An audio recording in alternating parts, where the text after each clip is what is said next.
un exercice d'énergie mécanique, cinétique et potentielle. Alors on a deux snowboarders qui abordent successivement une montée. On ne sait pas la hauteur de cette montée. Alors c'est un exercice où on va négliger les frottements. Donc dans ce cas-là, on va avoir une conservation de l'énergie mécanique. Il n'y a pas de frottement, il n'y a pas de moteur chez un snowboarder.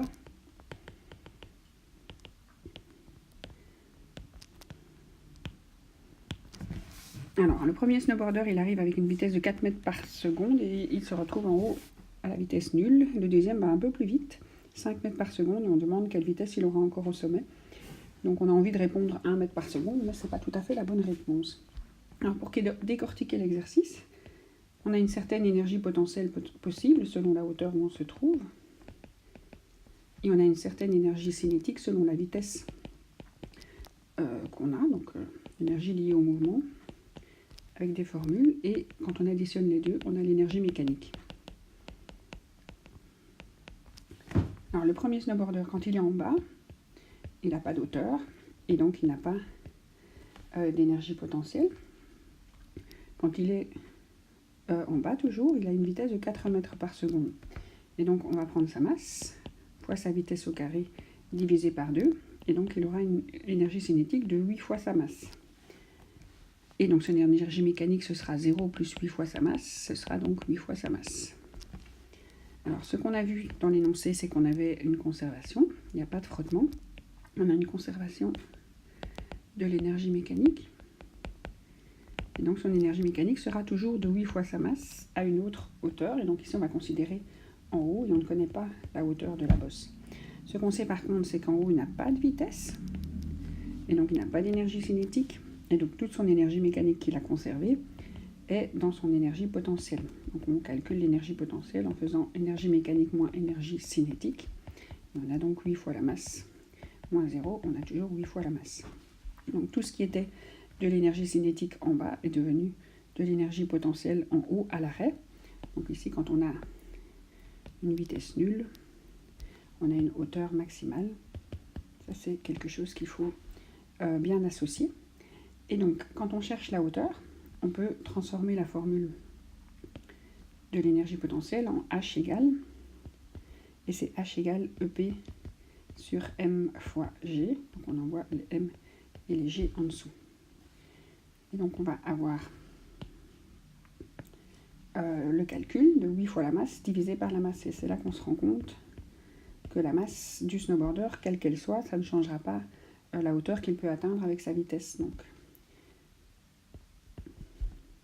Donc ici les masses vont se simplifier et la hauteur qu'on atteint, c'est 8 divisé par 10, c'est 0,8 mètres. Donc grâce à ce premier snowboarder qui avait une vitesse en bas de 4 mètres par seconde et s'arrêtait en haut, on sait la hauteur de la pente, enfin de la montée de la bosse, l'altitude qu'on a atteint. Donc maintenant on va passer au deuxième exercice, donc qui concerne le deuxième snowboarder. Il va aussi être en bas avec une certaine vitesse, celui-ci va un peu plus vite. Donc s'il est en bas, il n'y a toujours pas d'énergie potentielle et il va avoir un peu plus d'énergie cinétique. Donc comme il y a un carré, donc ça ne va pas simplement être 1 joule en plus, ça va être beaucoup plus. Donc là, j'ai oublié de mettre les unités. Donc 8 fois la masse en joule, 8 fois la masse en joule, 8 fois la masse en joule. Et donc 5 au carré, ça fait 25, divisé par 2, ça fait 12,5 fois la masse. Et je mets aussi des joules. Alors l'énergie mécanique, j'utilise la même formule qu'au-dessus. Je n'ai pas remis les sommets des colonnes, mais les formules sont valables pour toute la hauteur de la colonne. Donc ici, je fais 0, l'énergie potentielle, plus 12,5 fois la masse. Et donc j'obtiens 12,5 fois la masse. Et ça, c'est le nombre de joules de mon énergie mécanique. Alors elle n'est pas conservée, c'est un autre snowboarder. C'est une autre situation.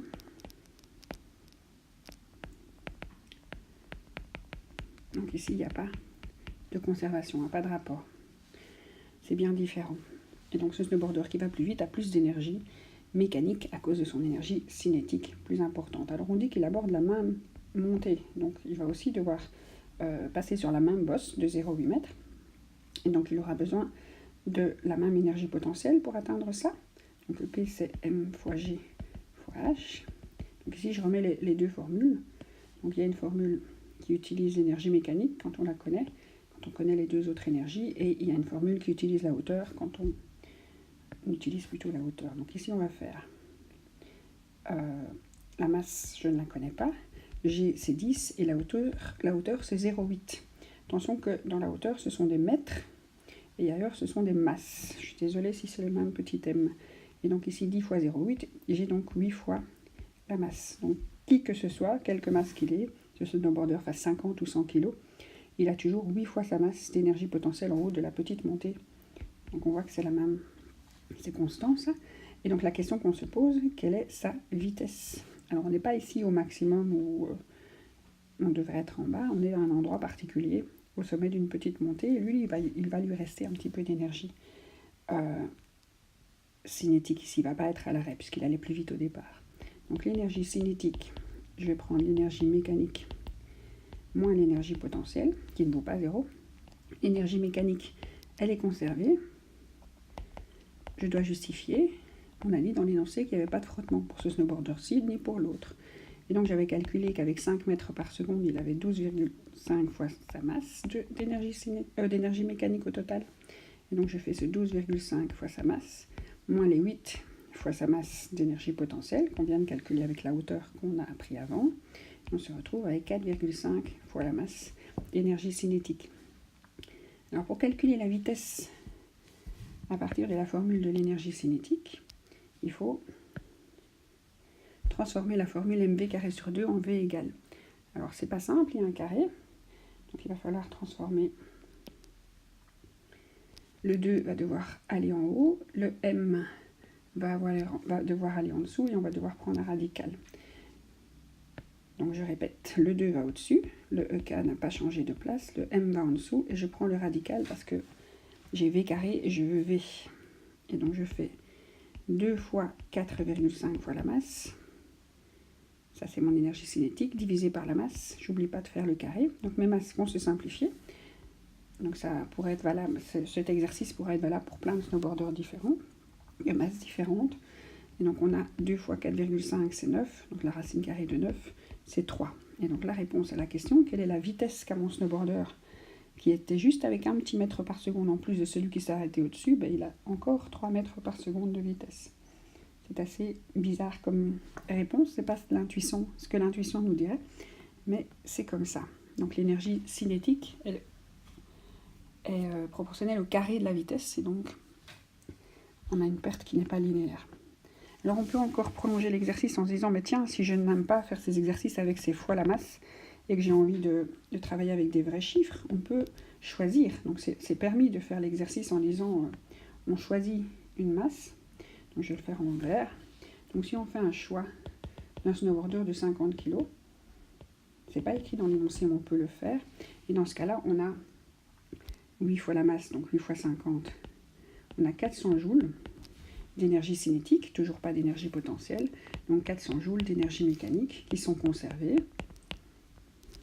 et donc 400 joules d'énergie potentielle, et après ça ne change rien, donc on a un 8, dans un 400 divisé par 50 fois 10, et on obtient bien la même chose. Donc on fasse l'exercice en choisissant une masse ou en restant avec le fois la masse, on a la même chose. Alors ici j'ai envie d'imaginer un autre snowboarder plus grand, un caïd. S'il a 80 kg, mais il va avoir une énergie potentielle plus importante, puisque ça dépend de la masse mise en hauteur. Donc on aura ici par exemple 8 fois 80, ça fait 640 joules. Ça c'est ce qu'il a avec son poids à la même hauteur, il a un petit peu plus d'énergie potentielle. Avec 5 mètres par seconde, ben, il est à 12,5 fois 80, ça fait 1000 joules. Et donc il a 1000 joules d'énergie mécanique venant de sa vitesse, qui sont conservées. De ces 1000 joules venant de sa vitesse, 640 ont servi à monter la pente, et il lui reste 360 joules pour sa vitesse. Et donc quand on fait racine carrée de 2 fois 360 divisé par 80, on obtient racine carrée de 9, 3. Donc qu'on fasse l'exercice avec un choix de masse, ou qu'on fasse l'exercice avec une fois la masse, comme elle se simplifie dans le deuxième calcul nécessaire, on obtient les mêmes réponses. Alors ça, c'est quand on travaille avec des conservations d'énergie mécanique, quand on a des moteurs ou des frottements, où il y a des joules qui sont absorbés, là on est obligé d'avoir une masse dans l'énoncé. Donc ici, pour les conservations d'énergie, les énoncés peuvent ne pas contenir de masse, mais si vous préférez, vous pouvez en ajouter.